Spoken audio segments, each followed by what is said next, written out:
ನಮಸ್ಕಾರ ಸ್ನೇಹಿತರೆ, welcome back to poster. ಇವತ್ತು ನಾವು ಮಲಯಾಳಂ ಕ್ರೈಮ್ ಥ್ರಿಲ್ಲರ್ ಮೂವಿ ಪಾತಿರಾತ್ರಿನ ನೋಡೋಣ. ಇದರಲ್ಲಿ ಒಬ್ಬ ಇನ್ಸ್ಪೆಕ್ಟರ್ ಮತ್ತು ಕಾನ್ಸ್ಟೇಬಲ್ ಒಂದು ಮರ್ಡರ್ನ ಇನ್ವೆಸ್ಟಿಗೇಷನ್ ಮಾಡ್ತಿರ್ತಾರೆ. ಆದ್ರೆ ಸಂದರ್ಭ ಮತ್ತು ಪರಿಸ್ಥಿತಿ ಅವರ ವಿರುದ್ಧ ಆಗುತ್ತೆ. ಎಲ್ಲರೂ ಈಗ ಇವರನ್ನೇ ಕಿಲ್ಲರ್ ಅನ್ಕೊಂಡಿರ್ತಾರೆ. ಸೊ ಹಾಗಾದ್ರೆ ಕಿಲ್ಲರ್ ಇವರೇನಾ ಅಥವಾ ಯಾರಾದ್ರೂ ಬೇಕಂತ ಇವರನ್ನ ಟಾರ್ಗೆಟ್ ಮಾಡ್ತಿದ್ದಾರೋ ಎಂಬುದನ್ನ ಮೂವಿಯಲ್ಲಿ ನೋಡೋಣ. ಸೊ ಜಾಸ್ತಿ ಟೈಮ್ ವೇಸ್ಟ್ ಮಾಡದೆ ಮೂವಿ ಸ್ಟಾರ್ಟ್ ಮಾಡೋಣ. ಮೂವಿ ಸ್ಟಾರ್ಟಿಂಗ್ ನಲ್ಲಿ ಕೆಲವು ಹುಡುಗರು ಕುಡಿತಾ ಕೂತಿರ್ತಾರೆ. ಆಗ ಅವರಲ್ಲಿ ಒಬ್ಬಾತ ಅಲ್ಲಿ ಇರೋದಿಲ್ಲ. ಆಗ ಇನ್ನೊಬ್ಬ ಫ್ರೆಂಡ್ ರೂಬಿನ್ ಎಲ್ಲಿ, ಅವನು ಒಬ್ಬನಿದ್ದರೆ ಭಯಪಡ್ತಾನೆ ಅಂತ ಹೇಳ್ತಾನೆ. ಆಮೇಲೆ ಆತ ರೂಬಿನ್ ನ ಹುಡ್ಕೊಂಡು ಹೋಗ್ತಾನೆ. ಈ ಕಡೆ ರೂಬಿನ್ ಒಂದು ಕಡೆ ನಿಂತು ಎಲ್ಲೋ ನೋಡ್ತಿರ್ತಾನೆ. ಅವನಿಗೆ ಅಲ್ಲಿ ಏನೋ ಕಾಣ್ತಿರುತ್ತೆ. ಆಗ ಅವನ ಫ್ರೆಂಡ್ ಬಂದು ಏನು ನೋಡ್ತಿದ್ದೀಯಾ ಅಂತ ಕೇಳ್ತಾನೆ. ಆಗ ರೂಬಿನ್ ಅವನಿಗೆ ಕೈ ಸನ್ನೆ ಮಾಡಿ ಏನೋ ತೋರಿಸ್ತಾನೆ. ಆದ್ರೆ ಆತನಿಗೆ ಏನು ಕಾಣೋದಿಲ್ಲ. ಸೀನೀಗ ಇಲ್ಲಿಗೆ ಕಟ್ಟಾಗಿ ಅನಿತಾ ಅನ್ನೋ ಲೇಡಿ ಕಾನ್ಸ್ಟೇಬಲ್ ನ ತೋರಿಸ್ತಾರೆ. ಅನಿತಾ ರೆಡಿಯಾಗಿ ಡ್ಯೂಟಿಗೆ ಹೋಗ್ತಿರ್ತಾಳೆ. ಆಗ ದಾರಿಯಲ್ಲಿ ಆಕೆಗೆ ಒಬ್ಬ ವ್ಯಕ್ತಿ ಸ್ಕೂಟಿಯಲ್ಲಿ ಹೋಗ್ತಿರೋದು ಕಾಣುತ್ತೆ. ಅದಕ್ಕೆ ಅನಿತಾ ಆ ವ್ಯಕ್ತಿಗೆ ಲಿಫ್ಟ್ ಕೇಳ್ತಾಳೆ. ಅನಿತಾ ಸ್ವಲ್ಪ ಮುಂದೆ ಹೋದಾಗ ಆಕೆಗೆ ಒಂದು ಪೊಲೀಸ್ ವ್ಯಾನ್ ಕಾಣುತ್ತೆ. ಅದಕ್ಕೆ ಅನಿತಾ ಅವಸರದಲ್ಲಿ ಸ್ಕೂಟಿಯಿಂದ ಇಳಿದು ವ್ಯಾನ್ ಏರ್ತಾಳೆ. ಆದ್ರೆ ಅನಿತಾ ತನ್ನ ಟಿಫಿನ್ ನ ಸ್ಕೂಟಿಯಲ್ಲಿ ಮರೆತು ಹೋಗ್ತಾಳೆ. ಈಗ ಸೀನ್ ಫೆಲಿಕ್ಸ್ ಕಡೆ ಶಿಫ್ಟ್ ಆಗುತ್ತೆ. ಫೆಲಿಕ್ಸ್ ಇಲ್ಲಿ ಸೀಮಾ ಅನ್ನೋ ನನ್ನ ಜೊತೆ ಮಾತಾಡ್ತಿರ್ತಾನೆ. ಇಲ್ಲಿ ನಮಗೆ ಇವರ ಮಾತಿಂದ ಫೆಲಿಕ್ಸ್ ಮತ್ತು ಅವನ ಹೆಂಡತಿ ಜೆಸ್ಸಿ ನಡುವೆ ಜಗಳ ನಡೀತಿದೆ ಅಂತ ಗೊತ್ತಾಗುತ್ತೆ. ಇಲ್ಲಿ ಸೀಮಾ ಫೆಲಿಕ್ಸ್ಗೆ ಗಂಡ ಹೆಂಡತಿ ನಡುವೆ ಇಂಥ ಜಗಳ ಕಾಮನ್. ಸೊ ಎಲ್ಲಾ ಮರೆತು ಒಬ್ಬರಿಗೊಬ್ಬರು ಚೆನ್ನಾಗಿರಿ ಅಂತ ಹೇಳ್ತಾಳೆ. ಆದ್ರೆ ಫೆಲಿಕ್ಸ್ ಮಾತ್ರ ಕೇಳೋ ಮೂಡಲ್ಲಿ ಇರಲ್ಲ. ಅದಕ್ಕೆ ಸೀಮಾ ಫೆಲಿಕ್ಸ್ ಹೆಂಡತಿ ಜೆಸ್ಸಿ ಹತ್ರ ಹೋಗ್ತಾಳೆ. ಇಲ್ಲಿ ಜೆಸ್ಸಿ ಸೀಮಾಗೆ ಫೆಲಿಕ್ಸ್ ನನ್ನ ಪ್ರೀತಿ ಮಾಡ್ತಾ ಇಲ್ಲ, ಅವನು ಯಾವಾಗ್ಲೂ ನನ್ನಿಂದ ದೂರ ಇರ್ತಾನೆ, ಎಷ್ಟಂತ ನಾನೊಬ್ಬಳೆ ಈ ರಿಲೇಷನ್ ನ ಮುಂದೆ ತಗೊಂಡು ಹೋಗ್ಲಿ ಅಂತ ಹೇಳ್ತಾಳೆ. ಅದಕ್ಕೆ ಸೀಮಾ ನಿಮ್ಮಿಬ್ಬರಿಗೆ ಮಕ್ಕಳಾದ್ರೆ ಈ ಪ್ರಾಬ್ಲಮ್ ಎಲ್ಲ ಸಾಲ್ವ್ ಆಗ್ಬಹುದು ಅಂತ ಹೇಳ್ತಾಳೆ. ಅದಕ್ಕೆ ಜೆಸ್ಸಿ ಫೆಲಿಕ್ಸ್ಗೆ ಜವಾಬ್ದಾರಿ ಅಂದ್ರೆ ಆಗಲ್ಲ, ಅವನು ನನ್ನ ಬಿಟ್ಟು ಬೇರೆ ರೂಮ್ ಅಲ್ಲಿ ಮಲ್ಕೋತಾನೆ. ನಾನು ತುಂಬಾ ಸಾರಿ ನಮ್ಮ ಸಂಬಂಧ ಸರಿ ಮಾಡೋಕೆ ಟ್ರೈ ಮಾಡಿದ್ದೀನಿ, ಆದ್ರೆ ಅದು ಆಗೋ ತರ ಕಾಣ್ತಾ ಇಲ್ಲ ಅಂತ ಹೇಳ್ತಾಳೆ. ಇನ್ನೊಂದು ಕಡೆ ಅನಿತಾ ಸ್ಟೇಷನ್ಗೆ ಬರ್ತಾಳೆ. ಇಲ್ಲಿ ಅನಿತಾ ಸೀನಿಯರ್ ಆಫೀಸರ್ ಅನಿತಾಗೆ ನಮಗೆ ಒಂದು ಕಂಪ್ಲೇಂಟ್ ಬಂದಿದೆ. ಒಬ್ಬ ಕಳ್ಳ ಊರಲ್ಲಿ ಜನರ ಸಾಮಾನು ಕದಿತಿದ್ದಾನೆ, ಅವನನ್ನ ಹಿಡಿಬೇಕು, ಅವನ ಹೆಸರು ಮ್ಯಾಥ್ಯೂ ಅಂತ ಹೇಳ್ತಾಳೆ. ಅನಿತಾ ಮ್ಯಾಥ್ಯೂ ಹೆಸರು ಕೇಳಿ ಶಾಕ್ ಆಗ್ತಾಳೆ. ಯಾಕಂದ್ರೆ ಅನಿತಾ ಲಿಫ್ಟ್ ತಗೊಂಡ ಅದೇ ವ್ಯಕ್ತಿ ಮ್ಯಾಥ್ಯೂ ಆಗಿರ್ತಾನೆ. ಈಗ ಇಲ್ಲಿ ಜೆಸ್ಸಿ ಬರ್ತಾಳೆ. ಆಗ ಎಸ್ಐ ಜೆಸ್ಸಿ ಮತ್ತು ಅನಿತಾಗೆ ಮ್ಯಾಥ್ಯೂನ ಹಿಡಿಯೋ ಕೆಲಸ ಕೊಡ್ತಾನೆ. ಈಗ ಜೆಸ್ಸಿ ಮತ್ತು ಅನಿತಾ ಮ್ಯಾಥ್ಯೂನ ಹಿಡಿಯೋಕೆ ಹೋಗ್ತಾರೆ. ಇಲ್ಲಿ ಮ್ಯಾಥ್ಯೂ ತನ್ನ ಮನೆಯಲ್ಲಿ ಕದ್ದು ತಂದ ಸಾಮಾನು ಲೆಕ್ಕ ಮಾಡ್ತಿರ್ತಾನೆ. ಈತ ಜೆಸ್ಸಿ ಮತ್ತು ಅನಿತಾನ ನೋಡಿ ಅಲ್ಲಿಂದ ಓಡ್ತಾನೆ. ಆದ್ರೆ ಹೇಗೋ ಜೆಸ್ಸಿ ಮ್ಯಾಥ್ಯೂನ ಚೇಸ್ ಮಾಡಿ ಅವನನ್ನ ಹಿಡ್ಕೋತಾಳೆ. ಇನ್ನೊಂದು ಕಡೆ ಕಾನ್ಸ್ಟೇಬಲ್ ಹರೀಶ್ ನ ತೋರಿಸ್ತಾರೆ. ಹರೀಶ್ ಕೋರ್ಟ್ ಅಲ್ಲಿ ಇರ್ತಾನೆ. ಇಲ್ಲಿ ಇವನ ಡೈವರ್ಸ್ ಕೇಸ್ ನಡೀತಿರುತ್ತೆ. ಹರೀಶ್ ತನ್ನ ಸಣ್ಣ ಮಗಳ ಕಸ್ಟಡಿಗಾಗಿ ವಾದ ಮಾಡ್ತಿರ್ತಾನೆ. ಹರೀಶ್ ಇಲ್ಲಿ ತನ್ನ ಪರವಾಗಿ ವಾದ ಮಾಡ್ತಿದ್ದ ಲಾಯರ್ಗೆ ಫೀಸ್ ಕೊಟ್ಟು ಸ್ಟೇಷನ್ಗೆ ಬರ್ತಾನೆ. ಇಲ್ಲಿ ಜೆಸ್ಸಿ ಮ್ಯಾಥ್ಯೂನಿಂದ ರಿಕವರ್ ಮಾಡಿದ ಹಣ ಮತ್ತು ಸಾಮಾನುಗಳನ್ನ ಸೀನಿಯರ್ ಆಫೀಸರ್ಗೆ ತೋರಿಸ್ತಾಳೆ. ಆಗ ಆಫೀಸರ್ ಗುಡ್ ವರ್ಕ್, ನಾಳೆ ಅವನನ್ನ ಕೋರ್ಟ್ಗೆ ಹಾಜರು ಮಾಡೋಣ. ಇನ್ನೊಂದು ವಿಷಯ ಏನಂದ್ರೆ ಆಫೀಸರ್ ಶ್ಯಾಮ್ ಅತ್ತೆ ತೀರ್ಕೊಂಡಿದ್ದಾರೆ, ಅದಕ್ಕೆ ಇವತ್ತು ನೀನು ನೈಟ್ ಡ್ಯೂಟಿ ಮಾಡಬೇಕು ಅಂತ ಹೇಳ್ತಾನೆ. ಜೆಸ್ಸಿ ಸರಿ ಅಂತ ಹೇಳ್ತಾಳೆ. ಆಮೇಲೆ ಆಕೆ ಹೊರಗೆ ಬಂದು ಫಿಲಿಕ್ಸ್ಗೆ ಫ್ರಿಜ್ ಅಲ್ಲಿ ಊಟ ಇದೆ, ಬಿಸಿ ಮಾಡ್ಕೊಂಡು ತಿನ್ನುವಂತ ವಾಯ್ಸ್ ಮೆಸೇಜ್ ಕಳಿಸ್ತಾಳೆ. ಆದ್ರೆ ಜೆಸ್ಸಿ ಕಳುಹಿಸಿದ ಯಾವ ಮೆಸೇಜ್ಗೂ ಫಿಲಿಕ್ಸ್ ರಿಪ್ಲೈ ಕೊಡ್ತಿರಲ್ಲ. ಈಗ ನೈಟ್ ಆದಾಗ ಜೆಸ್ಸಿ ಮತ್ತು ಹರೀಶ್ ನೈಟ್ ಡ್ಯೂಟಿಗೆ ಹೋಗ್ತಾರೆ. ಇವರು ಇಲ್ಲಿ ರೌಂಡಿಂಗ್ ಮಾಡ್ತಿದ್ದಾಗ ಒಂದು ಜಾಗದಲ್ಲಿ ಸಣ್ಣ ಆಕ್ಸಿಡೆಂಟ್ ಆಗಿರುತ್ತೆ. ಇಲ್ಲಿ ಇವರು ಅಲ್ಲಿ ಜಗಳ ಆಗ್ತಿದ್ದನ್ನ ನೋಡಿ ಅದನ್ನ ಸಾಲ್ವ್ ಮಾಡ್ತಾರೆ. ಈಗ ಇವರು ಅಲ್ಲಿಂದ ಸ್ವಲ್ಪ ಮುಂದೆ ಹೋದಾಗ ಒಂದು ಫಾರೆಸ್ಟ್ ಏರಿಯಾ ಬರುತ್ತೆ. ಇಲ್ಲಿ ಕೆಲವು ಜನ ನಿಂತಿರ್ತಾರೆ. ಆಗ ಜೆಸ್ಸಿ ಅವರಿಗೆ ಏನಾಯ್ತು ಅಂತ ಕೇಳಿದಾಗ ಅವರು ಇಲ್ಲಿ ಒಂದು ಹುಲಿ ತಿರುಗಾಡ್ತಿದೆ, ಅದನ್ನ ನೋಡೋಕೆ ಬಂದ್ವಿ ಅಂತ ಹೇಳ್ತಾರೆ. ಅದಕ್ಕೆ ಜೆಸ್ಸಿ ಹುಲಿ ಕಂಡ್ರೆ ಅದನ್ನ ಫಾರೆಸ್ಟ್ ಡಿಪಾರ್ಟ್ಮೆಂಟ್ ಅವರಿಗೆ ತಿಳಿಸಬೇಕು, ನೀವು ಇಲ್ಲಿಂದ ಹೋಗಿ ಅಂತ ಹೇಳ್ತಾಳೆ. ಅವರು ಅಲ್ಲಿಂದ ಸ್ವಲ್ಪ ಮುಂದೆ ಬಂದಾಗ ಅವರಿಗೆ ಒಂದು ಕಾರ್ ಕಾಣುತ್ತೆ. ಅವರು ಇಷ್ಟೊತ್ತಿಗೆ ಕಾಡಲ್ಲಿ ಯಾರಿದ್ದಾರೆ ಅಂತ ನೋಡೋಕೆ ಹೋಗ್ತಾರೆ. ಆಗ ಒಬ್ಬ ವ್ಯಕ್ತಿ ಕಾರಿಂದ ಇಳಿದು ಓಡೋಕೆ ಸ್ಟಾರ್ಟ್ ಮಾಡ್ತಾನೆ ಮತ್ತು ಕಾರಲ್ಲಿದ್ದ ಇನ್ನೊಬ್ಬ ವ್ಯಕ್ತಿ ಕಾರ್ ತಗೊಂಡು ಹೋಗ್ಬಿಡ್ತಾನೆ. ಆಗ ಜೆಸ್ಸಿ ಕಾರಿಂದ ಇಳಿದು ಓಡ್ತಿದ್ದ ವ್ಯಕ್ತಿಯನ್ನ ಫಾಲೋ ಮಾಡ್ತಾಳೆ. ಆದ್ರೆ ಆ ವ್ಯಕ್ತಿ ತುಂಬಾ ಸ್ಪೀಡ್ ಆಗಿರ್ತಾನೆ, ಅವನು ಮಾಯವಾಗ್ತಾನೆ. ಜೆಸ್ಸಿ ಹಿಂದೆ ಹರೀಶ್ ಕೂಡ ಅಲ್ಲಿಗೆ ಬರ್ತಾನೆ. ಆಗ ಹರೀಶ್ಗೆ ಸೀನಿಯರ್ ಆಫೀಸರ್ ಕಾಲ್ ಮಾಡ್ತಾನೆ. ಈತ ಹರೀಶ್ಗೆ ನೀವು ಈಗಲೇ ಮತಿಪಲ್ಲಿ ಊರಿಗೆ ಹೋಗಿ, ಅಲ್ಲಿಂದ ಕಾಲ್ ಬಂದಿತ್ತು, ಅಲ್ಲಿ ಯಾರೋ ಬೆಂಕಿ ಹಚ್ಕೊಂಡಿದ್ದಾರೆ ಅಂತ ಹೇಳ್ತಾನೆ. ಆಗ ಹರೀಶ್ ಜೆಸ್ಸಿಗೆ ಮತಿಪಲ್ಲಿಗೆ ಹೋಗ್ಬೇಕಂತ ಹೇಳ್ತಾನೆ. ಆದ್ರೆ ಜೆಸ್ಸಿ ಇಲ್ಲಿಂದ ಓಡೋದ ವ್ಯಕ್ತಿ ಯಾರು ಅಂತ ಹುಡುಕ್ತಿರ್ತಾಳೆ. ಆದ್ರೆ ಹರೀಶ್ ಮೇಡಮ್ ಸೀನಿಯರ್ ಆಫೀಸರ್ ಕಾಲ್ ಇದೆ, ನಾವು ಅಲ್ಲಿಗೆ ಹೋಗ್ಬೇಕಾಗುತ್ತೆ ಅಂತ ಹೇಳ್ತಾನೆ. ಈಗ ಇವರು ಮತಿಪಲ್ಲಿಗೆ ಹೋಗ್ತಾರೆ. ಇಲ್ಲಿ ಒಂದು ಹುಡುಗಿ ಬೆಂಕಿ ಹಚ್ಕೊಂಡಿರ್ತಾಳೆ. ಜೆಸ್ಸಿ ಅವರ ಮನೆಯವರ ಹತ್ರ ಎನ್ಕ್ವೈರಿ ಮಾಡಿದಾಗ ಯಾವುದೋ ಲೋ ಮ್ಯಾಟರ್ ಅಂತ ಗೊತ್ತಾಗುತ್ತೆ. ಆಗ ಜೆಸ್ಸಿ ಆಂಬ್ಯುಲೆನ್ಸ್ ನ ಕರೆಸಿ ಹುಡುಗಿ ಬಾಡಿಯನ್ನ ಹಾಸ್ಪಿಟಲ್ಗೆ ಶಿಫ್ಟ್ ಮಾಡ್ತಾರೆ. ಇಲ್ಲಿ ಡಾಕ್ಟರ್ ನಾಳೆ ಬೆಳಗ್ಗೆ ಪೋಸ್ಟ್ ಮಾರ್ಟಮ್ ಮಾಡ್ತೀವಿ ಅಂತ ಹೇಳ್ತಾನೆ. ಈಗ ಬೆಳಗ್ಗೆ ಆದಾಗ ಜೆಸ್ಸಿ ಮತ್ತು ಹರೀಶ್ ನಿನ್ನೆ ರಾತ್ರಿ ಕಾರ್ ಇದ್ದ ಜಾಗಕ್ಕೆ ಬರ್ತಾರೆ. ಅವರು ಇಲ್ಲಿ ಬಂದು ನೋಡಿದಾಗ ಅಲ್ಲಿ ಒಂದು ಹೊಂಡದಲ್ಲಿ ಮಣ್ಣಾಕಿ ಮುಚ್ಚಿರ್ತಾರೆ. ಆಗ ಜೆಸ್ಸಿ ಹರೀಶ್ಗೆ ನಾವು ನಿನ್ನೆ ಇಲ್ಲೇ ಇದ್ದು ಆ ವ್ಯಕ್ತಿಯನ್ನ ಸರ್ಚ್ ಮಾಡಬೇಕಾಗಿತ್ತು, ಅಲ್ಲಿ ಹೊಂಡ ಮುಚ್ಚಿರೋದನ್ನ ನೋಡಿದ್ರೆ ಆ ವ್ಯಕ್ತಿ ಅದರಲ್ಲಿ ಬಿದ್ದು ಸತ್ತೋಗಿರಬಹುದು ಅಂತ ಹೇಳ್ತಾಳೆ. ಆದ್ರೆ ಹರೀಶ್ ಮೇಡಮ್ ನೀವು ಸುಮ್ಮನೆ ಓವರ್ ರಿಯಾಕ್ಟ್ ಮಾಡಬೇಡಿ, ಅಂತದೇನೂ ಆಗಿರಲ್ಲ ಅಂತ ಹೇಳ್ತಾನೆ. ಜೆಸ್ಸಿ ಅಲ್ಲಿಂದ ಮನೆಗೆ ಬಂದಾಗ ಫಿಲಿಕ್ಸ್ ಎಲ್ಲೋ ಹೋಗ್ತಿರ್ತಾನೆ. ಜೆಸ್ಸಿ ಅವನಿಗೆ ಎಲ್ಲಿ ಹೋಗ್ತಿದ್ಯಾ ಅಂತ ಕೇಳ್ತಾಳೆ. ಆದ್ರೆ ಫಿಲಿಕ್ಸ್ ನಾನು ಇನ್ನು 2 ದಿನ ಬರಲ್ಲ ಅಂತ ಹೇಳಿ ಅಲ್ಲಿಂದ ಹೋಗ್ಬಿಡ್ತಾನೆ. ಜೆಸ್ಸಿ ಎಷ್ಟೇ ಕೇಳಿದರೂ ಫಿಲಿಕ್ಸ್ ಎಲ್ಲಿಗೆ ಹೋಗ್ತಿದ್ದಾನೆ ಅಂತ ಹೇಳಲ್ಲ. ಈ ಕಡೆ ಹರೀಶ್ ಕೂಡ ತನ್ನ ಮನೆಗೆ ಬಂದು ತನ್ನ ಸಣ್ಣ ಮಗಳ ಫೋಟೋ ನೋಡ್ತಾ ಕೂತ್ಕೋತಾನೆ. ಈಗ ಸೀನ್ ಇಲ್ಲಿಂದ ಕಟ್ ಆಗಿ SI ವಿಕ್ರಮ್ ನ ತೋರಿಸ್ತಾರೆ. ವಿಕ್ರಮ್ ಹತ್ರ ಯಾಸ್ಮಿನ್ ಮತ್ತು ಅವಳ ಚಿಕ್ಕಪ್ಪ ಕಂಪ್ಲೇಂಟ್ ಕೊಡೋಕೆ ಬಂದಿರ್ತಾರೆ. ಇಲ್ಲಿ ಯಾಸ್ಮಿನ್ ವಿಕ್ರಮ್ಗೆ ನನ್ನ ಗಂಡ ಅನ್ಸಾರ್ ಅಲಿ ನಿನ್ನೆ ರಾತ್ರಿಯಿಂದ ಮನೆಗೆ ಬಂದಿಲ್ಲ, ಇನ್ನೂ ಅವರ ನಂಬರ್ ಕೂಡ ಸ್ವಿಚ್ ಆಫ್ ಬರ್ತಿದೆ ಅಂತ ಹೇಳ್ತಾಳೆ. ಆಕ್ಚುಲಿ ಅನ್ಸಾರ್ ಅಲಿ ಒಬ್ಬ ಜರ್ನಲಿಸ್ಟ್ ಆಗಿರ್ತಾನೆ. ಅದಕ್ಕೆ ವಿಕ್ರಮ್ ಯಾಸ್ಮಿನ್ಗೆ ಅನ್ಸಾರ್ ಅಲಿ ರೀಸೆಂಟ್ ಆಗಿ ಯಾವ ನ್ಯೂಸ್ ಮೇಲೆ ಕೆಲಸ ಮಾಡ್ತಿದ್ದ ಅಂತ ಕೇಳ್ತಾನೆ. ಆದ್ರೆ ಯಾಸ್ಮಿನ್ ಇಲ್ಲ ಸರ್ ನನಗೆ ಗೊತ್ತಿಲ್ಲ ಅಂತ ಹೇಳ್ತಾಳೆ. ಆಗ ಯಾಸ್ಮಿನ್ ಚಿಕ್ಕಪ್ಪ, ಸರ್ ನಿಮಗೆ ಗೊತ್ತಿರೋ ಹಾಗೆ ರಿಪೋರ್ಟರ್ಸ್ಗೆ ತುಂಬಾ ಶತ್ರುಗಳಿರ್ತಾರೆ, ದಯವಿಟ್ಟು ಈ ಕೇಸ್ನ ಸ್ವಲ್ಪ ಸೀರಿಯಸ್ ಆಗಿ ಇನ್ವೆಸ್ಟಿಗೇಷನ್ ಮಾಡಿ ಅಂತ ಹೇಳ್ತಾನೆ. ಅದಕ್ಕೆ ವಿಕ್ರಮ್, ನೀವು ಚಿಂತೆ ಮಾಡಬೇಡಿ, ಇವಾಗಲೇ ನಮ್ಮ ಕೆಲಸ ಸ್ಟಾರ್ಟ್ ಮಾಡ್ತೀವಿ ಅಂತ ಹೇಳ್ತಾನೆ. ಈ ಕಡೆ ಜೆಸ್ಸಿ ಮತ್ತು ಹರೀಶ್ ಡ್ಯೂಟಿಯಲ್ಲಿದ್ದಾಗ ವಾಕಿಯಲ್ಲಿ ಅನ್ಸಾರ್ ಅಲಿ ಮಿಸ್ಸಿಂಗ್ ಬಗ್ಗೆ ಇನ್ಫಾರ್ಮೇಶನ್ ಬರುತ್ತೆ ಮತ್ತು ಅನ್ಸಾರ್ ಅಲಿ ನಿನ್ನೆ ನೈಟ್ ಇಂದ ಮಿಸ್ ಆಗಿದ್ದಾನೆ ಮತ್ತು ಅವನು dark green colour track suit ಹಾಕೊಂಡಿದ್ದ ಅಂತ ಹೇಳ್ತಾರೆ. ಇನ್ನು ಜೆಸ್ಸಿ ಫೋನ್ ಅಲ್ಲಿ ಅನ್ಸಾರ್ ಅಲಿ ಫೋಟೋ ಕೂಡ ಬರುತ್ತೆ. ಈಗ ರಾತ್ರಿ ಆದಾಗ ಜೆಸ್ಸಿ ಮನೆಯಲ್ಲಿ ಇರ್ತಾಳೆ. ಆಗ ಅಲ್ಲಿ ಫಿಲಿಕ್ಸ್ ಬರ್ತಾನೆ.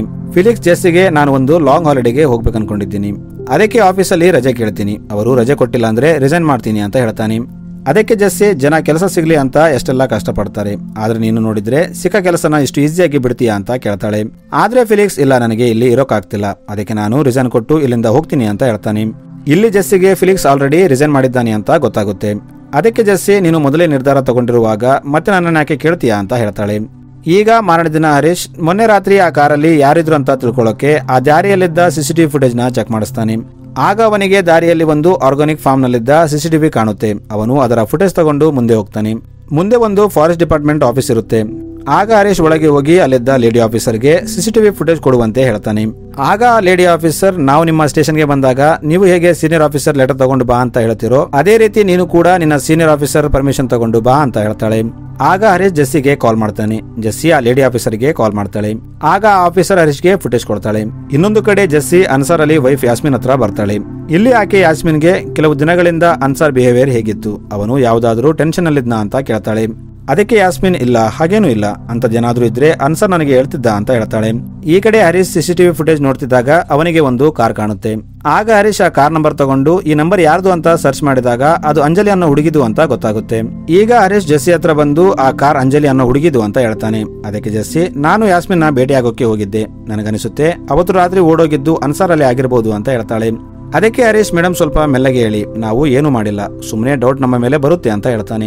ಆಗ ಅಲ್ಲಿ ಒಬ್ಬ ಕಾನ್ಸ್ಟೇಬಲ್ ಬಂದು ನಿಮ್ಮಿಬ್ಬರನ್ನ ಸೀನಿಯರ್ ಆಫೀಸರ್ ಕರೆದಿದ್ದಾರೆ, ಕಾಡಲ್ಲಿ ಒಂದು ಡೆಡ್ ಬಾಡಿ ಸಿಕ್ಕಿದೆ ಅಂತ ಹೇಳ್ತಾಳೆ. ಇವರು ಅದನ್ನ ಕೇಳಿ ಭಯ ಪಡ್ತಾರೆ. ಇವರು ಅಲ್ಲಿಂದ ಬಾಡಿ ಸಿಕ್ಕ ಜಾಗಕ್ಕೆ ಬಂದಾಗ ಅದು ಅದೇ ಸ್ಪಾಟ್ ಆಗಿರುತ್ತೆ. ಇದನ್ನ ನೋಡಿ ಅವರು ಇನ್ನೂ ಶಾಕ್ ಆಗ್ತಾರೆ. ಈಗ ಇಲ್ಲಿ DYSP ಸುರೇಶ್ ಬರ್ತಾನೆ. ಈತ ಇಲ್ಲಿ ಬಾಡಿಯನ್ನ ನೋಡಿ ಅದನ್ನ ಪೋಸ್ಟ್ ಮಾರ್ಟಂಗೆ ಕಳಿಸ್ತಾನೆ. ಈಗ ಈ ವಿಷಯ ಯಾಸ್ಮಿನ್ ಮತ್ತು ಫ್ಯಾಮಿಲಿಗೂ ಗೊತ್ತಾಗುತ್ತೆ. ಅವರು ತುಂಬಾ ದುಃಖ ಪಡ್ತಾರೆ.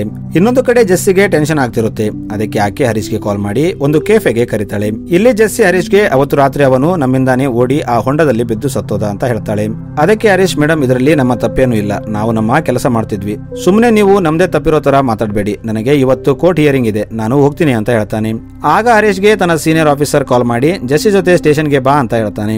ಅದಕ್ಕೆ ಜೆಸ್ಸಿ ಅವರಿಗೆ ನಮ್ಮ ಮೇಲೆ ಡೌಟ್ ಬಂದಿರಬಹುದಾ ಅಂತ ಕೇಳ್ತಾಳೆ. ಅದಕ್ಕೆ ಹರೀಶ್, ಮೇಡಮ್ ನೀವು ಹೀಗೆ ಭಯಪಡ್ತಿದ್ರೆ ಅವರಿಗೆ ಖಂಡಿತ ನಮ್ಮ ಮೇಲೆ ಡೌಟ್ ಬರುತ್ತೆ ಅಂತ ಹೇಳ್ತಾನೆ. ಈಗ ಇವರು ಅಲ್ಲಿಂದ ಸ್ಟೇಷನ್ಗೆ ಬರ್ತಾರೆ. ಇಲ್ಲಿ DYSP ಹರೀಶ್ ಹೊಂಡವನ್ನ ಮಣ್ಣೆ ಹಾಕಿ ಮುಚ್ಚಿದ್ದ ವ್ಯಕ್ತಿಯನ್ನ ಕರೆದು ಎನ್ಕ್ವೈರಿ ಮಾಡ್ತಿರ್ತಾನೆ. ಇಲ್ಲಿ DYSP, ನೀನು ಕಾಡಲ್ಲಿ ಇಲ್ಲಿಗಲ್ ಕನ್ಸ್ಟ್ರಕ್ಷನ್ ಮಾಡ್ತಿದ್ದೆ, ಅದನ್ನ ಎಕ್ಸ್ಪೋಸ್ ಮಾಡಿದ್ದಕ್ಕೆ ಅನ್ಸಾರ್ ಅಲಿನ ಕೊಲೆ ಮಾಡಿದ್ಯಾ ಅಂತ ಕೇಳ್ತಾನೆ. ಅದಕ್ಕೆ ಆ ಜಮೀನ್ದಾರ್, ಸರ್ ನಾನು ಯಾವುದೇ ಇಲ್ಲಿಗಲ್ ಕೆಲಸ ಮಾಡ್ತಿಲ್ಲ, ನಾನು ಕಾಡಲ್ಲಿರೋ ಅಂತ ಹೊಂಡಗಳನ್ನ ಮೊದಲಿನಿಂದಲೂ ಮುಚ್ಚುತ್ತಾ ಬಂದಿದ್ದೀನಿ, ಅನ್ಸಾರ್ ಅಲಿ ಕೊಲೆಗೂ ನನಗೂ ಯಾವ ಸಂಬಂಧ ಇಲ್ಲ ಅಂತ ಹೇಳ್ತಾನೆ. ಅದಕ್ಕೆ DYSP, ಸದ್ಯ ನಿನ್ನ ಬಿಡ್ತಾ ಇದ್ದೀನಿ, ಆದ್ರೆ ಪೊಲೀಸ್ ಪರ್ಮಿಷನ್ ಇಲ್ಲದೆ ಊರು ಬಿಟ್ಟು ಹೋಗಬಾರ್ದು ಅಂತ ಹೇಳ್ತಾನೆ. ಈ ಕಡೆ ಹೊರಗೆ ಜೆಸ್ಸಿ ಮತ್ತು ಹರೀಶ್ ಬಂದಿರ್ತಾರೆ. ಇಲ್ಲಿ ಜೆಸ್ಸಿ ಹರೀಶ್ಗೆ ಅವತ್ತು ನೈಟ್ ಟವರ್ ಕನೆಕ್ಷನ್ ನೋಡಿ ಅವತ್ತು ರಾತ್ರಿ ನಾವು ಕೊಲೆ ನಡೆದ ಜಾಗದಲ್ಲಿದ್ವಿ ಅಂತ ಅವರಿಗೆ ಗೊತ್ತಾಗಿರುತ್ತೆ ಅಂತ ಹೇಳ್ತಾಳೆ. ಅದಕ್ಕೆ ಹರೀಶ್, ಆದ್ರೆ ಏನಾಯ್ತು ಮೇಡಮ್, ಅವತ್ತು ನಾವು ನೈಟ್ ಡ್ಯೂಟಿ ಮಾಡ್ತಿದ್ವಿ, ನೈಟ್ ಆ ಕಡೆಯಿಂದ ಹೋಗ್ತಿದ್ವಿ ಅಂತ ಹೇಳೋಣ ಅಂತ ಹೇಳ್ತಾನೆ. ಆಗ ಹರೀಶ್ಗೆ ಒಂದು ಕಾಲ್ ಬರುತ್ತೆ. ಇಲ್ಲಿ ಹರೀಶ್ಗೆ ನೈಟ್ ಕಾರ್ ತಗೊಂಡು ಹೋಗ್ತಿದ್ದ ಅಂಜಲಿ DYSP ಸುರೇಶ್ ಮಗಳು ಅಂತ ಗೊತ್ತಾಗುತ್ತೆ. ಇವರು ಈಗ ಒಳಗೆ ಬರ್ತಾರೆ. ಇಲ್ಲಿ DYSP ಜೆಸ್ಸಿಗೆ, ಅವತ್ತು ನೀವು ನೈಟ್ ಡ್ಯೂಟಿ ಮಾಡ್ತಿದ್ರಾ ಅಂತ ಕೇಳ್ತಾನೆ. ಅದಕ್ಕೆ ಅವರು ಹೌದು ಅಂತ ಹೇಳ್ತಾರೆ. ಆಗ ರಾಶಿದ್ ಅನ್ನೋ ಆಫೀಸರ್, ಅನ್ಸಾರ್ ಅಲಿ ಕೊಲೆ ಉಸಿರುಗಟ್ಟಿಸಿ ಆಗಿದೆ, ಅವತ್ತು ಅನ್ಸಾರ್ ಅಲಿ ಕೊಲೆ ಆದ ಟೈಮ್ಗೆ ನಿಮ್ಮ ಮೊಬೈಲ್ ಲೊಕೇಶನ್ ಅದೇ ಜಾಗ ತೋರಿಸ್ತಾ ಇದೆ ಅಂತ ಹೇಳ್ತಾನೆ. ಅದಕ್ಕೆ ಹರೀಶ್ ಮಾತಾಡ್ತಾ, ಹೌದು ಸರ್, ನಾವು ನೈಟ್ ರೌಂಡಿಂಗ್ಸ್ ಮಾಡ್ತಾ ಆ ಜಾಗದಿಂದ ಹೋಗ್ತಾ ಇದ್ವಿ, ಆಗ ನಮ್ಮ ಕಾರ್ ಕೆಟ್ಟೋಗಿತ್ತು, ಆದ್ರೆ ಸ್ವಲ್ಪ ಹೊತ್ತಿಗೆ ಸ್ಟಾರ್ಟ್ ಆಯ್ತು, ಆಗ ನಮ್ಮ ಸೀನಿಯರ್ ಆಫೀಸರ್ ನಮಗೆ ಕಾಲ್ ಮಾಡಿ ಹೇಳಿದ್ದಕ್ಕೆ ನಾವು ಮತ್ತಪಲ್ಲಿಗೆ ಹೋಗಿದ್ವಿ ಅಂತ ಹೇಳ್ತಾನೆ. ಇದನ್ನ ಕೇಳಿ ಡಿವೈಎಸ್ಪಿ ಜಸ್ಸಿನ ಅಲ್ಲಿಂದ ಹೊರಗೆ ಕಳುಹಿಸಿ ಹರೀಶ್ಗೆ ಕ್ವಶನ್ ಕೇಳ್ತಾನೆ. ಡಿವೈಎಸ್ಪಿ ಹರೀಶ್ಗೆ ಅಷ್ಟಕ್ಕೂ ಆ ರಾತ್ರಿ ಕಾಡಲ್ಲಿ ನೀವಿಬ್ರು ಏನ್ ಮಾಡ್ತಿದ್ರಿ ಅಂತ ಕೇಳ್ತಾನೆ. ಡಿವೈಎಸ್ಪಿ ಕ್ವಶನ್ ಸ್ವಲ್ಪ ವಲ್ಗರ್ ಆಗಿರುತ್ತೆ. ಅದಕ್ಕೆ ಹರೀಶ್ಗೆ ಕೋಪ ಬರುತ್ತೆ. ಅದಕ್ಕೆ ಅವನು ಡಿವೈಎಸ್ಪಿಗೆ ಅವತ್ತು ರಾತ್ರಿ ನಿಮ್ಮ ಮಗಳು ಅಂಜಲಿ ಅನ್ಸರ್ ಅಲಿ ಜೊತೆ ಕಾರಲ್ಲಿ ಏನ್ ಮಾಡ್ತಿದ್ಲು ಅಂತ ಕೇಳ್ತಾನೆ. ಇದನ್ನ ಕೇಳಿ ಡಿವೈಎಸ್ಪಿಗೆ ಕೋಪ ಬರುತ್ತೆ. ಅವನು ಆಫೀಸರ್ಸ್ಗೆ ಜಸ್ಸಿ ಮತ್ತು ಹರೀಶ್ ಮೊಬೈಲ್ ತಗೊಳ್ಳಿ ಮತ್ತು ನಾನು ಹೇಳುವವರೆಗೂ ಅವರನ್ನ ಬಿಡಬೇಡಿ ಅಂತ ಹೇಳ್ತಾನೆ. ಇನ್ನೊಂದು ಕಡೆ ಹರೀಶ್ ಲಾಯರ್ ಹರೀಶ್ಗೆ ಕಾಲ್ ಮಾಡ್ತಿರ್ತಾಳೆ. ಇವತ್ತು ಹರೀಶ್ ತನ್ನ ಸಣ್ಣ ಮಗಳನ್ನ ಲಾಸ್ಟ್ ಟೈಮ್ ಮೀಟ್ ಆಗೋದಿರುತ್ತೆ. ಆದ್ರೆ ಹರೀಶ್ ಫೋನ್ ಪೊಲೀಸರು ತಗೊಂಡಿದ್ದರಿಂದ ಅವನು ಕಾಲ್ ರಿಸೀವ್ ಮಾಡಲ್ಲ. ಅದಕ್ಕೆ ಹರೀಶ್ ಹೆಂಡತಿ ಬಂದು ತನ್ನ ಮಗಳನ್ನ ಕರ್ಕೊಂಡು ಹೋಗ್ತಾಳೆ. ಈಗ ಡಿವೈಎಸ್ಪಿ ಸುರೇಶ್ ತನ್ನ ಮನೆಗೆ ಬರ್ತಾನೆ. ಈತ ತನ್ನ ಮಗಳಿಗೆ ಅವತ್ತು ನೀನು ಅನ್ಸಾರ್ ಅಲಿ ಜೊತೆ ಏನ್ ಮಾಡ್ತಾ ಇದ್ದೆ, ಇದು ಯಾರಿಗಾದ್ರೂ ಗೊತ್ತಾದ್ರೆ ನನ್ನ ಮರ್ಯಾದೆ ಏನಾಗ್ಬೇಕು ಅಂತ ಹೇಳ್ತಾನೆ. ಆದ್ರೆ ಸುರೇಶ್ ಮಗಳು ತುಂಬಾ ಭಯಪಟ್ಟಿರ್ತಾಳೆ. ಅದಕ್ಕೆ ಆಕೆ ಏನು ಮಾತಾಡೋದಿಲ್ಲ. ಈ ಕಡೆ ಹರೀಶ್ ಮತ್ತು ಜಸ್ಸಿನ ಬಿಟ್ಬಿಡ್ತಾರೆ. ಹರೀಶ್ ತಕ್ಷಣ ಲಾಯರ್ ಹತ್ರ ಹೋಗ್ತಾನೆ. ಇಲ್ಲಿ ಅವನಿಗೆ ತನ್ನ ಹೆಂಡತಿ ತನ್ನ ಮಗಳನ್ನ ಕರ್ಕೊಂಡು ಹೋಗಿದ್ದಾಳೆ ಅಂತ ಗೊತ್ತಾಗುತ್ತೆ. ಇದಕ್ಕೆ ಹರೀಶ್ ತುಂಬಾ ಬೇಜಾರಾಗ್ತಾನೆ. ಈಗ ಜಸ್ಸಿ ಕೂಡ ಮನೆಗೆ ಬರ್ತಾಳೆ. ಜಸ್ಸಿ ತನ್ನ ರೂಮ್ಗೆ ಹೋದಾಗ ಅಲ್ಲಿ ಒಂದು ಲೆಟರ್ ಇರುತ್ತೆ. ಇದನ್ನ ಫಿಲಿಕ್ಸ್ ಬರ್ದಿರ್ತಾನೆ. ಫಿಲಿಕ್ಸ್ ಅದರಲ್ಲಿ ನನ್ನ ನಿನ್ನ ಪ್ರಯಾಣ ಇಲ್ಲಿವರೆಗೆ ಇತ್ತು, ನಾನು ನಿನ್ನಿಂದ ದೂರ ಹೋಗ್ತಾ ಇದ್ದೀನಿ, ನನ್ನ ಮರೆತು ಬಿಡು ಅಂತ ಬರ್ದಿರ್ತಾನೆ. ಇದನ್ನ ಕೇಳಿ ಜಸ್ಸಿ ತುಂಬಾ ದುಃಖ ಆಗ್ತಾಳೆ. ಆಕೆಗೆ ಅಳು ಬರುತ್ತೆ. ಆಕೆಗೆ ಇದನ್ನ ಯಾರಿಗೆ ಹೇಳ್ಬೇಕು ಅಂತ ಅರ್ಥವಾಗಲ್ಲ. ಅದಕ್ಕೆ ಆಕೆ ಹರೀಶ್ಗೆ ಕಾಲ್ ಮಾಡ್ತಾಳೆ. ಆದ್ರೆ ಹರೀಶ್ ಕೂಡ ತನ್ನದೇ ನೋವಿನಲ್ಲಿರ್ತಾನೆ. ಇದರಿಂದ ಅವನು ಕಾಲ್ ರಿಸೀವ್ ಮಾಡಲ್ಲ. ಆಗ ಜಸ್ಸಿ ಮಳೆಯಲ್ಲಿ ಹರೀಶ್ ಮನೆಗೆ ಬರ್ತಾಳೆ. ಇಲ್ಲಿ ಹರೀಶ್ಗೆ ಲೆಟರ್ ತೋರಿಸಿ ತುಂಬಾ ಅಳತಾಳೆ. ಈಗ ಮಾರನೇ ದಿನ ಹರೀಶ್ ಮತ್ತು ಜಸ್ಸಿ ಸಿಸಿಟಿವಿ ಫುಟೇಜ್ ತಗೋಬೇಕಂತ ಫಾರೆಸ್ಟ್ ಡಿಪಾರ್ಟ್ಮೆಂಟ್ಗೆ ಹೋಗ್ತಾರೆ. ಇಲ್ಲಿ ಇವರು ಸಿಸಿಟಿವಿ ಫುಟೇಜ್ ಕೇಳಿದಾಗ ಅದು ಅಲ್ಲಿ ಇರಲ್ಲ, ಅದು ಡಿಲೀಟ್ ಆಗಿರುತ್ತೆ. ಏಕೆಂದ್ರೆ ಲಾಸ್ಟ್ ಟೈಮ್ ಹರೀಶ್ ಫುಟೇಜ್ ನೋಡಿದಾಗ ಅವನು ಕೇವಲ ಕಾರ್ ನಂಬರ್ ನೋಟ್ ಮಾಡ್ಕೊಂಡಿರ್ತಾನೆ. ಆದ್ರೆ ಅವನು ವಿಡಿಯೋ ತಗೊಂಡಿರಲ್ಲ. ಆಗ ಅಲ್ಲಿ ಇದ್ದ ಲೇಡಿ ಫಾರೆಸ್ಟ್ ಆಫೀಸರ್ ಆ ಫುಟೇಜ್ ನಮ್ಮ ಹತ್ರ ಇಲ್ಲ ಅಂತ ಅವರನ್ನ ಅಲ್ಲಿಂದ ಕಳಿಸ್ಬಿಡ್ತಾಳೆ. ಅದಕ್ಕೆ ಹರೀಶ್ ಇದರಲ್ಲಿ ಡಿವೈಎಸ್ಪಿ ಮಗಳು ಇನ್ವಾಲ್ವ್ ಆಗಿರಬಹುದು, ಅದಕ್ಕೆ ಫುಟೇಜ್ ನ ಡಿಲೀಟ್ ಮಾಡಿಸಿದ್ದಾರೆ, ಇದನ್ನ ನಾವು ತುಂಬಾ ಜಾಗ್ರತೆಯಿಂದ ಹ್ಯಾಂಡಲ್ ಮಾಡಬೇಕು ಅಂತ ಹೇಳ್ತಾನೆ. ಈಗ ವಾಕಿಯಲ್ಲಿ Ansar Ali murder case doubt ಮೇಲೆ ಎಸ್ಐ ಜಸ್ಸಿ ಮತ್ತು ಕಾನ್ಸ್ಟೇಬಲ್ ಹರೀಶ್ ನ ಸಸ್ಪೆಂಡ್ ಮಾಡಲಾಗಿದೆ ಅಂತ ಹೇಳ್ತಾರೆ. ಈ ಕಡೆ ಪೊಲೀಸ್ ಸ್ಟೇಷನ್ ಅಲ್ಲಿ ಉಳಿದ ಆಫೀಸರ್ ಸರ್ ಹರೀಶ್ ಮತ್ತು ಜಸ್ಸಿ ಈ ಕೊಲೆ ಮಾಡಿರಲ್ಲ, ಅವರು ತುಂಬಾ ಹಾನೆಸ್ಟ್ ಆಫೀಸರ್ಸ್ ಅಂತ ಹೇಳ್ತಾರೆ. ಆದ್ರೆ ಡಿವೈಎಸ್ಪಿ ಹಲವು ದಿನಗಳಿಂದ ಜಸ್ಸಿ ಗಂಡ ಫಿಲಿಕ್ಸ್ ಕಾಣ್ತಾ ಇಲ್ಲ, ಆದ್ರೂ ಆಕೆ ಮಿಸ್ಸಿಂಗ್ ಕಂಪ್ಲೇಂಟ್ ಕೊಟ್ಟಿಲ್ಲ. ಇನ್ನು ಅವರು ಮರ್ಡರ್ ನಡೆದ ರಾತ್ರಿ ಅಲ್ಲೇ ಇದ್ರು, ಸೊ ಇದಕ್ಕಿಂತ ಎವಿಡೆನ್ಸ್ ಏನು ಬೇಕು ಅಂತ ಹೇಳ್ತಾನೆ. ಈಗ ಹರೀಶ್ ಮತ್ತು ಜಸ್ಸಿ ಸ್ಟೇಷನ್ಗೆ ಬಂದು ತಮ್ಮ ಸಸ್ಪೆನ್ಷನ್ ಲೆಟರ್ ನ ತಗೊಂಡು ಹೋಗ್ತಾರೆ. ಈಗ ಮಾರನೇ ದಿನ ಹರೀಶ್ ಮತ್ತು ಜಸ್ಸಿ ಆಫೀಸರ್ ರಶೀದ್ ನ ಭೇಟಿ ಆಗ್ತಾರೆ. ಇಲ್ಲಿ ಹರೀಶ್ ನನಗನಿಸುತ್ತೆ ಅನ್ಸರ್ ಅಲಿ ಮತ್ತು ಡಿವೈಎಸ್ಪಿ ಮಗಳು ಅಂಜಲಿ ಇಬ್ಬರು ಲವ್ ಮಾಡ್ತಿರ್ಬೇಕು, ನಾವು ರಾಂಗ್ ಟೈಮ್ ಅಲ್ಲಿ ರಾಂಗ್ ಜಾಗದಲ್ಲಿ ಇದ್ವಿ ಅಂತ ಹೇಳ್ತಾನೆ. ಅದಕ್ಕೆ ರಾಶಿದ್ ಹಾಗಿದ್ರೆ ಖಂಡಿತ ಡಿವೈಎಸ್ಪಿ ಆ ಕೊಲೆಯನ್ನ ನಿಮ್ಮ ಮೇಲೆ ಹಾಕೋಕೆ ಟ್ರೈ ಮಾಡ್ತಾನೆ. ಏಕೆಂದ್ರೆ ಅವತ್ತಿನ ರಾತ್ರಿಯ ಸಿಸಿಟಿವಿ ಫುಟೇಜ್ ಸಿಕ್ಕರೆ ಅಂಜಲಿ ಇದರಲ್ಲಿ ಇನ್ವಾಲ್ವ್ ಆಗಿದ್ದಾಳೆ ಅಂತ ಗೊತ್ತಾಗುತ್ತೆ. ಡಿವೈಎಸ್ಪಿ ತನ್ನ ಮಗಳನ್ನ ಕಾಪಾಡೋಕೆ ಏನಾದ್ರೂ ಮಾಡ್ತಾನೆ ಅಂತ ಹೇಳ್ತಾನೆ. ಇನ್ನೊಂದು ಕಡೆ ಅನ್ಸರ್ ಅಲಿ ಕೊಲೆ ನಡೆದ ಜಾಗದಲ್ಲಿ ಒಬ್ಬ ರಿಪೋರ್ಟರ್ ಇಬ್ಬರು ವ್ಯಕ್ತಿಗಳನ್ನ ಇಂಟರ್ವ್ಯೂ ತಗೋತಿರ್ತಾನೆ. ಆಗ ಆ ವ್ಯಕ್ತಿಗಳು ಅನ್ಸರ್ ಕೊಲೆಗಾರನಿಂದ ಓಡ್ತಿದ್ದಾಗ ಆತ ಆ ಹೊಂಡದಲ್ಲಿ ಬಿದ್ದಿರಬಹುದು, ಇದರಿಂದ ಅನ್ಸರ್ ಅಲಿ ಸತ್ತೋಗಿರಬಹುದು ಅಂತ ಹೇಳ್ತಾರೆ. ಈ ಕಡೆ ಹರೀಶ್ ಮತ್ತು ಜಸ್ಸಿ ಇನ್ವೆಸ್ಟಿಗೇಷನ್ ಮಾಡ್ತಾರೆ. ಜಸ್ಸಿ ಅಂಜಲಿ ಹತ್ರ ಹೋಗಿ ತನಗೆ ಅನ್ಸರ್ ಅಲಿ ಬಗ್ಗೆ ಏನು ಗೊತ್ತು ಅಂತ ಕೇಳ್ತಾಳೆ. ಆದ್ರೆ ಅಂಜಲಿ ನನಗೆ ಅದರ ಬಗ್ಗೆ ಮಾತಾಡೋದು ಇಷ್ಟ ಇಲ್ಲ ಅಂತ ಅಲ್ಲಿಂದ ಹೋಗ್ಬಿಡ್ತಾಳೆ. ಹರೀಶ್ ಕೂಡ ತನ್ನ ಒಬ್ಬ ಫ್ರೆಂಡ್ ರಂಗನಾಥ್ನ ಭೇಟಿ ಆಗ್ತಾನೆ. ಈತ ರಾಜಕೀಯ ಕಾರ್ಯಕರ್ತ ಆಗಿರ್ತಾನೆ. ಹರೀಶ್ ಅವನಿಗೆ 14ನೇ ಜೂನ್ ರಾತ್ರಿ ಡಿವೈಎಸ್ಪಿ ಎಲ್ಲಿದ್ದ ಅಂತ ಕೇಳ್ತಾನೆ. ಅದಕ್ಕೆ ರಂಗನಾಥ್ ಅವತ್ತು ನಮ್ಮ ಲೀಡರ್ ಒಂದು ಪಾರ್ಟಿ ಇಟ್ಟಿದ್ರು, ಅವತ್ತು ಡಿವೈಎಸ್ಪಿ ಅವರ ಜೊತೆ ಇದ್ದ ಅಂತ ಹೇಳ್ತಾನೆ. ಆಮೇಲೆ ಹರೀಶ್ ಮತ್ತು ಜಸ್ಸಿ ಕೊಲೆ ನಡೆದ ಜಾಗದಲ್ಲಿ ಏನಾದ್ರೂ ಸಿಗ್ಬೋದು ಅಂತ ನೋಡೋಕೆ ಹೋಗ್ತಾರೆ. ಈ ಕಡೆ ಡಿವೈಎಸ್ಪಿ ಯಾರೋ ಇಬ್ಬರು ವ್ಯಕ್ತಿಗಳ ಜೊತೆ ಸೀಕ್ರೆಟ್ ಆಗಿ ಏನೋ ಮಾತಾಡ್ತಿರ್ತಾನೆ. ಆಮೇಲೆ ಅವನು ಸ್ವಲ್ಪ ಹೊತ್ತಾದ ಮೇಲೆ ಜಸ್ಸಿ ಮನೆಗೆ ತನ್ನ ಟೀಮ್ ಜೊತೆ ಬರ್ತಾನೆ. ಇಲ್ಲಿ ಡಿವೈಎಸ್ಪಿ ನಿನ್ನ ಗಂಡ ಮನೆ ಬಿಟ್ಟು ಹೋದ್ರು, ಯಾಕೆ ಕಂಪ್ಲೇಂಟ್ ಕೊಟ್ಟಿಲ್ಲ ಅಂತ ಕೇಳ್ತಾನೆ. ಅದಕ್ಕೆ ಜಸ್ಸಿ ಡಿವೈಎಸ್ಪಿಗೆ ಫಿಲಿಕ್ಸ್ ಬರೆದ ಲೆಟರ್ ತೋರಿಸ್ತಾಳೆ. ಹರೀಶ್ ಅಲ್ಲಿಂದ ಹೊರಗೆ ಬರ್ತಿದ್ದಾಗ ಅಲ್ಲಿ ಮೀಡಿಯಾದವರು ಬಂದಿರ್ತಾರೆ. ಇಲ್ಲಿ ಸುರೇಶ್ ಮಾತಾಡ್ತಾ ನಮಗೆ ಈ ಕೇಸಲ್ಲಿ ಜಸ್ಸಿ ವಿರುದ್ಧ ಸಾಕ್ಷ್ಯಾಧಾರಗಳು ದೊರೆತಿವೆ, ಆದಷ್ಟು ಬೇಗ ಕಿಲ್ಲರ್ ನಿಮ್ಮ ಮುಂದೆ ಇರ್ತಾರೆ ಅಂತ ಹೇಳ್ತಾನೆ. ಜಸ್ಸಿಗೆ ಡಿವೈಎಸ್ಪಿ ಕೊಟ್ಟ ಸ್ಟೇಟ್ಮೆಂಟ್ ನಿಂದ ಈತ ತನ್ನನ್ನ ಸಿಕ್ಕಾಸೋಕೆ ಟ್ರೈ ಮಾಡ್ತಿದ್ದಾನೆ ಅಂತ ಅರ್ಥವಾಗುತ್ತೆ. ಈಗ ಟಿವಿಯಲ್ಲಿ ಜಸ್ಸಿ ಬಗ್ಗೆ ನೆಗೆಟಿವ್ ನ್ಯೂಸ್ ಬರ್ತಿರುತ್ತೆ. ಇದನ್ನ ಅಂಜಲಿ ಕೂಡ ನೋಡ್ತಾಳೆ. ಇನ್ನೊಂದು ಕಡೆ ಹರೀಶ್ ಫ್ರೆಂಡ್ ರಂಗನಾಥನ್ ಹರೀಶ್ನ ಕರೆದು ಅವತ್ತು ಡಿವೈಎಸ್ಪಿ ಪಾರ್ಟಿಗೆ ಬಂದಿದ್ದ ಅಂತ ಹೇಳಿದ್ನಲ್ಲ, ಈಗ ನನಗೆ ಗೊತ್ತಾಗಿದ್ದು ಏನಂದ್ರೆ ಡಿವೈಎಸ್ಪಿ ಅಲ್ಲಿಗೆ ಬಂದಿದ್ದ, ಆದ್ರೆ ಆತ ಬೇಗ ಅಲ್ಲಿಂದ ಹೋಗ್ಬಿಟ್ಟ ಮತ್ತು ಅವತ್ತು ಡಿವೈಎಸ್ಪಿ ರೈಟ್ ಹ್ಯಾಂಡ್ ಆದ ವಿಜಯ್ ಮತ್ತು ವಿನೋದ್ ಕೂಡ ಬಂದಿದ್ದಿಲ್ಲ ಅಂತ ಹೇಳ್ತಾನೆ. ನೆಕ್ಸ್ಟ್ ಸೀನ್ ಅಲ್ಲಿ ರಾಶಿದ್ ಹರೀಶ್ ಮತ್ತು ಜಸ್ಸಿ ಮಾತಾಡ್ತಿರ್ತಾರೆ. ಆಗ ರಾಶಿದ್ ಮತಪಲ್ಲಿ ಊರಲ್ಲಿ ಬೆಂಕಿ ಹಚ್ಕೊಂಡು ಸತ್ತ ಹುಡುಗಿಯ ಇನ್ವೆಸ್ಟಿಗೇಷನ್ ಮಾಡಿದಾಗ ಆಕೆ boy friend Ruben Ansar Ali ಕೊಲೆಯಾದ ಜಾಗದಿಂದ ಸ್ವಲ್ಪ ದೂರದಲ್ಲಿ ಕುಡಿತಾ ಕೂತಿದ್ರು. ಅವತ್ತು ಯಾರಾದ್ರೂ ಅನ್ಸಾರ್ ಅಲಿ ಕೊಲೆ ಮಾಡಿದ್ರೆ ಅದನ್ನ ಆ ಹುಡುಗರು ನೋಡಿರೋ ಚಾನ್ಸ್ ಇದೆ, ನೀವು ಅವರನ್ನ ಎನ್ಕ್ವೈರಿ ಮಾಡಿ ಅಂತ ಹೇಳ್ತಾನೆ. ಈಗ ಮಾರನೇ ದಿನ ಅಂಜಲಿ ಜಸ್ಸಿನ ಭೇಟಿ ಆಗೋಕೆ ಬರ್ತಾಳೆ. ಇಲ್ಲಿ ಅಂಜಲಿ ಜಸ್ಸಿಗೆ ಸಾರಿ ಕೇಳ್ತಾಳೆ ಮತ್ತು ತನ್ನ ಸ್ಟೋರಿ ಹೇಳ್ತಾಳೆ. ಆಕ್ಚುಲಿ ಅಂಜಲಿ ಮತ್ತು ಅನ್ಸಾರ್ ಅಲಿ ಕಾಲೇಜ್ ಟೈಮ್ ಇಂದ ಲವ್ ಮಾಡ್ತಿರ್ತಾರೆ. ಆದ್ರೆ ಇದು ಡಿವೈಎಸ್ಪಿಗೆ ಗೊತ್ತಾದಾಗ ಆತ ಇವರೊಬ್ಬರನ್ನ ದೂರ ಮಾಡೋಕೆ ಅಂಜಲಿನ ವಿದೇಶಕ್ಕೆ ಓದಲು ಕಳಿಸ್ತಾನೆ. ಇದರಿಂದ ಇವರ ಬ್ರೇಕಪ್ ಆಗುತ್ತೆ. ಹೀಗೆ ಸ್ವಲ್ಪ ವರ್ಷಗಳ ನಂತರ ಅನ್ಸಾರ್ ಅಲಿ ಯಾಸ್ಮಿನ್ನ ಮದುವೆ ಆಗ್ತಾನೆ. ಒಂದು ದಿನ ಯಾಸ್ಮಿನ್ ಪ್ರೆಗ್ನೆಂಟ್ ಆಗಿದ್ದರಿಂದ ಅನ್ಸಾರ್ ಅಲಿ ಯಾಸ್ಮಿನ್ನ ಕರ್ಕೊಂಡು ಹಾಸ್ಪಿಟಲ್ಗೆ ಬರ್ತಾನೆ. ಇಲ್ಲಿ ಅಂಜಲಿ ಕೂಡ ತನ್ನ ಅಜ್ಜಿನ ಕರ್ಕೊಂಡು ಬಂದಿರ್ತಾಳೆ.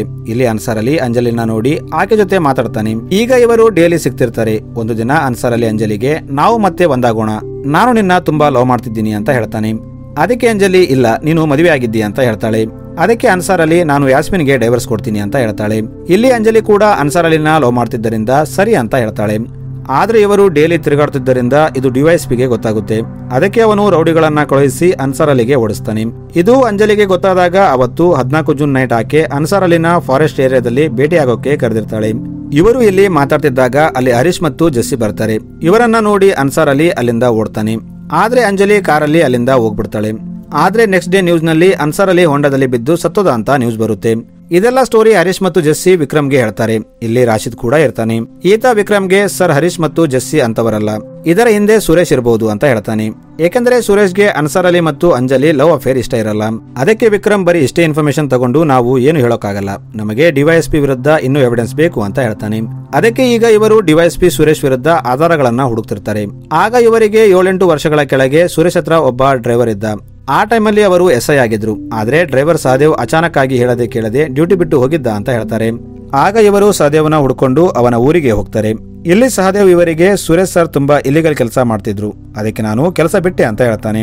ಇಲ್ಲಿ ಸಹದೇವ್ ಮುಂದೆ ಮಾತಾಡ್ತಾ ನಾನು ಅವರಲ್ಲಿ ಕೆಲಸ ಮಾಡ್ತಿದ್ದಾಗ ಅವರು ಒಬ್ಬ ಹುಡುಗಿನ ತುಂಬಾ ಸತಾಯಿಸ್ತಿದ್ರು, ಆಕೆ ಜೊತೆ ಕೆಟ್ಟದಾಗಿ ಬಿಹೇವ್ ಮಾಡ್ತಿದ್ರು. ಆ ಹುಡುಗಿನ ಒಂದು ದಿನ ಸುರೇಶ್ ಕಿಡ್ನಾಪ್ ಮಾಡಿದ್ದ. ಆದ್ರೆ ಅವರ ಮನೆಯವರು ಬಂದು ಕಂಪ್ಲೇಂಟ್ ಕೊಟ್ಟಾಗ ನಿಮ್ಮ ಮಗಳು ತನ್ನ ಲವರ್ ಜೊತೆ ಓಡೋಗಿರ್ಬೋದು ಅಂತ ಹೇಳಿದ್ದ. ಆದ್ರೆ ಕೆಲವು ದಿನಗಳ ನಂತರ ಆ ಹುಡುಗಿ ತನ್ನ ಮನೆಗೆ ವಾಪಸ್ ಬಂದ್ಲು ಮತ್ತು ತನ್ನ ಜೊತೆ ನಡೆದ ಎಲ್ಲ ಘಟನೆ ಹೇಳಿದ್ಲು. ಇದರಿಂದ ಸುರೇಶ್ ತಾನು ಮಾಡಿದ್ದು ಹೊರಗೆ ಬರುತ್ತೆ ಅಂತ ಆ ಫ್ಯಾಮಿಲಿನ ಅವರ ಮನೆ ಸಮೇತ ಸುಟ್ಟಾಕಿದ್ದ. ಆ ಟೈಮಲ್ಲಿ ನಾನು ಅಲ್ಲೇ ಇದ್ದೆ, ಆದ್ರೆ ನನಗೆ ಏನು ಮಾಡೋಕ್ಕಾಗಿಲ್ಲ. ಅದಾದ ಮಾರನೇ ದಿನದಿಂದ ನಾನು ಕೆಲಸ ಬಿಟ್ಟೆ ಅಂತ ಹೇಳ್ತಾನೆ. ಇನ್ನು ಅನ್ಸಾರ್ ಅಲಿ ಕೂಡ ಡಿವೈಎಸ್ಪಿ ವಿರುದ್ಧ ಎವಿಡೆನ್ಸ್ ಹುಡುಕ್ತಿರ್ತಾನೆ. ಆಗ ಅವನಿಗೆ ಸಹದೇವ್ ಬಗ್ಗೆ ಗೊತ್ತಾಗಿ ಎಲ್ಲ ಇನ್ಫಾರ್ಮೇಶನ್ ತಗೋತಾನೆ. ಆದ್ರೆ ಅವನು ನ್ಯೂಸ್ ನಲ್ಲಿ ಎಲ್ಲ ತೋರಿಸೋ ಮುಂಚೆ ಅವನ ಮರ್ಡರ್ ಆಗಿರುತ್ತೆ. ಈಗ ಸೀನಿಯರ್ ಆಫೀಸರ್ ವಿಕ್ರಮ್ ಮೀಡಿಯಾ ಮುಂದೆ ಅನ್ಸಾರ್ ಅಲಿ ಕೇಸಲ್ಲಿ ಡಿವೈಎಸ್ಪಿ ಸುರೇಶ್ ವಿರುದ್ಧ ಆಧಾರಗಳು ಸಿಕ್ಕಿವೆ, ಅವರೇ ಅನ್ಸಾರ್ ಅಲಿನ ಕೊಂದಿದ್ದು ಅಂತ ಹೇಳ್ತಾನೆ. ಆಮೇಲೆ ಸುರೇಶ್ನ ಅರೆಸ್ಟ್ ಮಾಡ್ತಾರೆ. ಆದ್ರೆ ಸುರೇಶ್ ಅನ್ಸಾರ್ ಅಲಿನ ನಾನು ಕೊಂದಿಲ್ಲ ಅಂತ ಹೇಳ್ತಿರ್ತಾನೆ. ಇದಾದ ಮೇಲೆ ಜೆಸ್ಸಿ ಮತ್ತೆ ಮರ್ಡರ್ ಸ್ಪಾಟ್ಗೆ ಹೋಗ್ತಾಳೆ. ಇಲ್ಲಿ ಆಕೆಗೆ ಒಂದು ಇಯರಿಂಗ್ ಸಿಗುತ್ತೆ. ಜೆಸ್ಸಿ ಅದನ್ನ ತಗೊಂಡು ಯಾಸ್ಮಿನ್ ಮನೆಗೆ ಹೋಗ್ತಾಳೆ. ಇದು ಆಕ್ಚುಲಿ ಯಾಸ್ಮಿನ್ ಇಯರಿಂಗ್ ಆಗಿರುತ್ತೆ. ಇಲ್ಲಿ ಯಾಸ್ಮಿನ್ ಅವತ್ತು ರಾತ್ರಿ ನಡೆದ ಘಟನೆ ಬಗ್ಗೆ ಹೇಳ್ತಾಳೆ. ಆಕ್ಚುಲಿ ಅವತ್ತು ಅನ್ಸಾರ್ ಅಲಿ ಮನೆಗೆ ಬಂದಾಗ ಅಂಜಲಿ ಅನ್ಸಾರ್ ಅಲಿಗೆ ಕಾಲ್ ಮಾಡ್ತಿರ್ತಾಳೆ. ಇದನ್ನ ನೋಡಿ ಯಾಸ್ಮಿನ್ಗೆ ಅನ್ಸಾರ್ ಅಲಿ ಅಫೇರ್ ಬಗ್ಗೆ ಗೊತ್ತಾಗುತ್ತೆ. ಅದಕ್ಕೆ ಆಕೆ ಅನ್ಸಾರ್ ಅಲಿಗೆ ನೀನು ಹೀಗೆ ಮಾಡಿದ್ರೆ ನನ್ನ ಮತ್ತು ನಿನ್ನ ಮಗನ ಪರಿಸ್ಥಿತಿ ಏನು ಅಂತ ಕೇಳ್ತಾಳೆ. ಆದ್ರೆ ಅನ್ಸಾರ್ ಕೇಳದೆ ಅಂಜಲಿನ ಭೇಟಿ ಆಗಕ್ಕೆ ಹೋಗ್ತಾನೆ. ಯಾಸ್ಮಿನ್ ಕೂಡ ಅವನನ್ನ ಫಾಲೋ ಮಾಡ್ಕೊಂಡು ಬರ್ತಾಳೆ. ಇಲ್ಲಿ ಅಂಜಲಿ ಮತ್ತು ಅನ್ಸಾರ್ ಒಟ್ಟಿಗೆ ಇರೋದು ಯಾಸ್ಮಿನ್ಗೆ ಇಷ್ಟ ಆಗಲ್ಲ. ಅದೇ ಟೈಮಲ್ಲಿ ಜೆಸ್ಸಿ ಮತ್ತು ಹರೀಶ್ ಅಲ್ಲಿಗೆ ಬರ್ತಾರೆ. ಇವರನ್ನ ನೋಡಿ ಅಂಜಲಿ ಮತ್ತು ಅನ್ಸಾರ್ ಅಲ್ಲಿಂದ ಓಡ್ತಿರ್ತಾರೆ. ಆದ್ರೆ ಅನ್ಸಾರ್ ಅಲಿ ಓಡ್ತಾ ಒಂದು ಹೊಂಡದಲ್ಲಿ ಬೀಳ್ತಾನೆ. ಅದಕ್ಕೆ ಜೆಸ್ಸಿಗೆ ಆತ ಕಾಣೋದಿಲ್ಲ. ಆಮೇಲೆ ಜೆಸ್ಸಿ ಮತ್ತು ಹರೀಶ್ ಅಲ್ಲಿಂದ ಹೋದಾಗ ಅನ್ಸಾರ್ ಅಲಿ ಹೊಂಡದಿಂದ ಹೊರಗೆ ಬರ್ತಿರ್ತಾನೆ. ಆಗ ಯಾಸ್ಮಿನ್ ಅವನನ್ನ ಒಂದು ಕಟ್ಟಿಗೆ ತಗೊಂಡು ಅದರಲ್ಲಿ ತಳ್ಳಿ ಸಾಯಿಸ್ಬಿಡ್ತಾಳೆ. ಅಂದ್ರೆ ಇಲ್ಲಿ ಅನ್ಸಾರ್ ಅಲಿನ ಕೊಂದಿದ್ದು ಅವನ ಹೆಂಡತಿ ಯಾಸ್ಮಿನ್ ಆಗಿರ್ತಾಳೆ. ಆಕೆ ಸಾಯಿಸುವಾಗ ಯಾಸ್ಮಿನ್ನ ಅಲ್ಲಿ ಕುಡಿತ ಕೂತಿದ್ದ ರೋಬಿನ್ ಕೂಡ ನೋಡ್ತಾನೆ. ಇದನ್ನ ಜೆಸ್ಸಿ ರಾಬಿನ್ ಇಂದ ಕನ್ಫರ್ಮ್ ಮಾಡ್ತಾಳೆ. ಹೀಗೆ ಅನ್ಸಾರ್ ಅಲಿನ ಕೊಂದಿದ್ದು ಯಾಸ್ಮಿನ್ ಅಂತ ಗೊತ್ತಾದ್ರೂ ಜೆಸ್ಸಿ ಅದನ್ನ ಯಾರಿಗೂ ಹೇಳಲ್ಲ. ಇನ್ನು ಡಿವೈಎಸ್ಪಿ ಸುರೇಶ್ ಅನ್ಸಾರ್ ಅಲಿ ಕೊಲೆ ಕೇಸಲ್ಲಿ ಜೈಲಿಗೆ ಹೋಗ್ತಾನೆ. ಈಗ ಜೆಸ್ಸಿಗೂ ಕೂಡ ಬೇರೆ ಕಡೆ ಟ್ರಾನ್ಸ್ಫರ್ ಆಗಿರುತ್ತೆ. ಇಲ್ಲಿ ಹರೀಶ್ ಮತ್ತು ಜೆಸ್ಸಿ ಒಬ್ಬರಿಗೊಬ್ಬರು ವಿದಾಯ ಹೇಳಿ ದೂರ ಆಗ್ತಾರೆ. ಸೊ ಮೂವಿಲಿಗೆ ಎಂಡ್ ಆಗುತ್ತೆ. Thanks for watching.